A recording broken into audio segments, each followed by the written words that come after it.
amazi ava mu masoko y'u Burundi afasha abarundi mbere arakoreshwa no mu bindi bihugu byaba byo mu karere mbere no mu bihugu bya kure.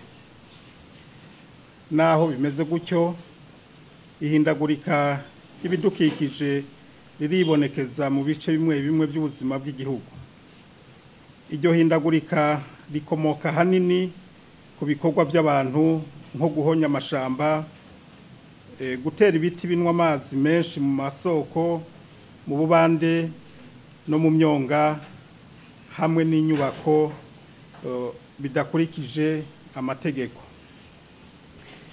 Ibyo byose bigatuma imvura igwa nabi, isi ndimwa igatwagwa, hakaboneka imyuzurira canke hakaba uruzuba, hagaca hibonekeza ikama ry'amasoko, igabanuka ry'amazi yo mu nzuzi no mu biyaga. Aha twabamenyesha ko ku masoko ashika 24,832 Uburundi bufise, amasoko 2,499 yarakamye burundu, ni ukuvuga 10.1%. 4,418 ariko arakama, ni ukuvuga 17.8%. Nawe nyene atagikozwe vuba arashobora gukama burundu. Twomenya kandi ko uravye aho igihugu cacu giherereye, ko hamwe amasoko yacu y'amazi yokama, ko atamazi ava mu bindi bihugu turonka kiretse ayasohoka. Mu ntumbero yo gukingira ibidukikije ku rugero rushimishije, leta y'u Burundi ibicishije ku bushikiranganje bw'ibidukikije, uburimyi n'ubworozi iheruka gushiraho amategeko abiri. Rimwe ribuza gutera ibiti binwa amazi menshi mu turere dukingira amasoko y'amazi, utubande n'imyonga. Irindi naryo rigena umunsi wa 4 ko wahariwe gukingira ibidukikije mu Burundi. Mu gushira mu ngiro ayo mategeko harabaye umwiherero w'abakozi bo mu bushikiranganje kugira turabire hamwe ubwoko bw'ibiti binwa amazi menshi, ibiti kama byo bisubirira hakurikijwe uturere, hongere hashigweho urubibe werekana aho akarere kabwirizwa gukingirwa ko kogarukira. Mu manama yabaye mu ntara no mu makomine hagati y'ubuyobozi bujejwe ibidukikije, uburimyi n'ubworozi mu ntara hamwe n'abajejwe intwaro kuvyerekeye guca imikobeko, byaribonekeje ko hari amatongo ategerezwa gucibwamo imikobeko, ariko ayo matongo hamwe hakirimwo imirima, ko ari kurindira imirima ikera, n'ahandi hagaragara hategerezwa gucibwamo imikobeko vuba.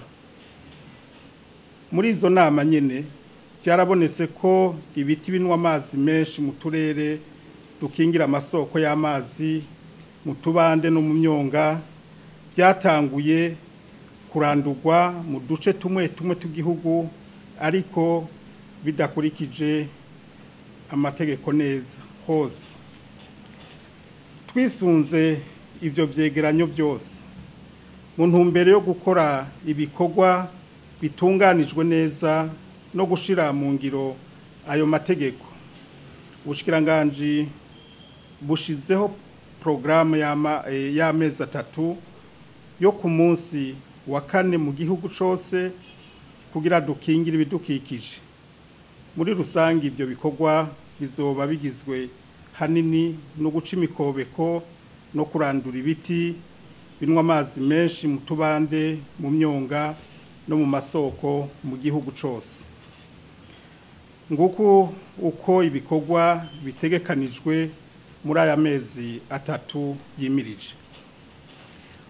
Ku kwezi kwa kane guca imikobeko mu makomine 93, kurandura ibiti binwa amazi menshi mu makomine 78, hamwe no kubagarira ibiti mu makomine 77.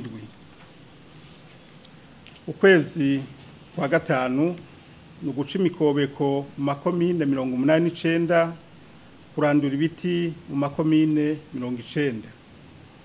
Mu kwezi kwa gatandatu guca imikobeko mu makomine 82, kurandura ibiti binwa amazi menshi mu makomine 43, guca imiciro yo gukinga imiriro ya Nyakanga mu makomine 91, no gushiraho amanamba y'ibiti mu makomine yose agize igihugu. Mu gisagara ca Bujumbura no mu burere bwegereye ikiyaga Tanganyika hazoba gukingira inkombe z'inzuzi, ihemero z'ikiyaga, hamwe no gusukura igisagara. Mu minsi itarenze 3 tugiye kurungika iyi programa y'ibikorwa mu bajejwe intwaro kugira ngo dufashanye kuyishira mu ngiro. Leta y'u Burundi yashize imbere gukingira ibidukikije. Nico gituma dusavye abahinga mu bushikiranganje na cane abari mu bindimo ku mitumba n'abagoronome b'amakomine gukora ivyo bikorwa, bagatanga ivyegeranyo by'ingene biriko birakogwa mu ndwi, mu kwezi no mu mezi 3. Buri mezi rero 3 tuzokwama turabira hamwe aho urugamba rwo gukingira ibidukikije rugeze ku rwego rw'igihugu. Nico gituma duhamagariye abarundi bose na cane abakozi bo mu bushikiranganje n'abajejwe intwaro ko bova mu biro bakifatanya n'abene gihugu mu bikorwa byo gukingira ibidukikije. Twomenya ko ukingiye ibidukikije uba wikingiye, kuko ni magiriranire.